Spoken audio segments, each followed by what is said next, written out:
عبدالحمید کو وہ بھی پسند نہیں تھا. وہ نبی پاک کے شہر کی حرمت اور عزت رکھنے والا. میں نے جتنی مثالیں دی ہیں یاد رکھو، عمر ابن خطاب کی، خالد ابن ولید کی، صلاح الدین ایوبی کی اور خلیفہ عبدالحمید کی. یہ وہ مثالیں میں تمہارے سامنے رکھ رہا ہوں جو سب کے پاس اگر کوئی دولت تھی تو عشق رسول کی دولت، جس سے انہوں نے پوری دنیا کو زیر کر دیا تھا اور سب کے سامنے اپنی طاقت کا لوہا منوا لیا تھا. اس عبدالحمید کے بارے میں جانتے ہو جس نے عشق رسول میں ایسا بھرا ہوا سینہ اپنے پاس رکھا تھا.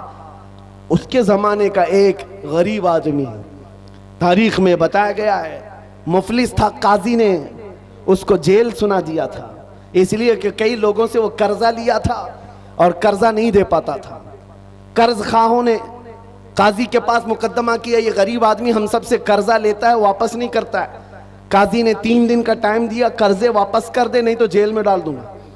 وہ روتا ہوا اپنے گھر جا رہا تھا، ایک بزرگ ملے، کہا تیرے مسئلے کا حل یہ ہے کہ حضور کی بارگاہ میں رو رو کر کے بیان کر، کچھ نہ کچھ مدد آئے گی، کچھ نہ کچھ مدد آئے گی. رات کو گیا وہ روتا ہوا بارگاہ مصطفیٰ میں فریاد کرتا ہوا سو گیا. میرے عزیزو بات سچی ہے، جب دل ٹوٹتا ہے تو مدینے کا تاجدار آتا ہے.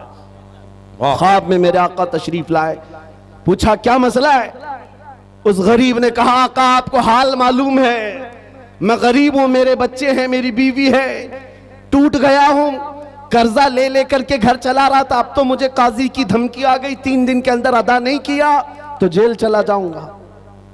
اس غریب کو میرے آقا صلی اللہ علیہ وسلم نے خواب میں بیان کیا کہ جا کل اٹھنے کے بعد بادشاہ کے دربار میں چلا جا، جو سلطان ہے اس کے دربار میں جا کر اس سے کہہ کہ تجھے جتنی ضرورت ہے وہ لے لے.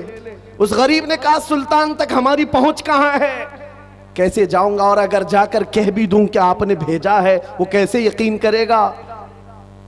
اللہ اکبر. تاجدار کائنات نے فرمایا اس سے صرف اتنا کہنا، روزانہ سورج نکلنے سے پہلے تو 1000 بار اپنے نبی پر درود بھیجتا، اور یہ بات کوئی نہیں جانتا، وہ ایسا عاشق ہے میرا، لیکن کل کی رات تھک کر سو گیا تھا، مجھ پر درود نہیں پڑھ سکا، یہ بات جا کر اسے کہہ دینا. صبح وہ غریب اٹھا اور جا کر کے سلطان اسلام کے پاس کہتا ہے مجھے اللہ کے نبی نے بھیجا ہے. سلطان اسلام نے پوچھا کہ کیوں کہہ رہا ہے اللہ کے نبی نے بھیجا؟ کہا یہ بتا کر کے بھیجا ہے آپ روزانہ رات حضور پر 1000 بار درود پڑھتے ہو اور کل کی رات تھک کر سو گئے، پڑھنا بھول گئے. سلطان اپنی کرسی سے کھڑا ہو گیا، کہا یہ بات تو میری بیوی کو بھی نہیں معلوم، یہ راز تھا، اور اگر تجھے معلوم ہے تو یقیناً میرے مصطفیٰ کی بشارت آئی ہے. آج تو میرے وارے نیارے ہیں، خزانے سب کھلے ہیں، جتنا مال چاہے لے جا، اس لیے کہ یقین وہ آ گیا ہے، ہم یہاں سے پکارے وہ وہاں سے سنے. مصطفیٰ کی سماعت پہ لاکھوں سلام. وہ نبی جو سنتے ہیں، سن کر کے فریاد کو پہنچتے ہیں. اس غریب نے جتنی ضرورت تھی وہ مال لے لیا اور عدالت میں آ کر کے قاضی سے کہا قاضی صاحب ان قرض خواہوں کو بلا لیجئے، میں اپنا قرضہ ادا کرتا ہوں، مجھے سلطان کی طرف سے یہ انعام ملا ہے. قاضی نے کیا کہا تو بیٹھ جا، تیرا قرضہ میں اپنی جیب سے ادا کروں گا، میں ادا کرتا ہوں.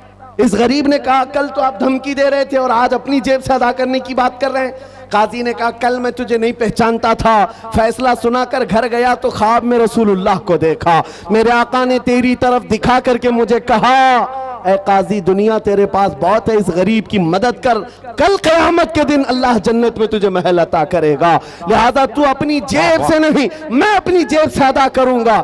جتنے قرض خواہ بیٹھے تھے انہوں نے یہ ماجرا دیکھا، کھڑے ہو گئے، کہا قاضی صاحب نہ آپ ادا کریں گے نہ وہ ادا کرے گا، اور بھی قرضہ چاہے تو ہم اور دیں گے، اس لیے کہ اس کی حیثیت حضور کی بارگاہ میں اتنی ہمیں معلوم نہیں تھا.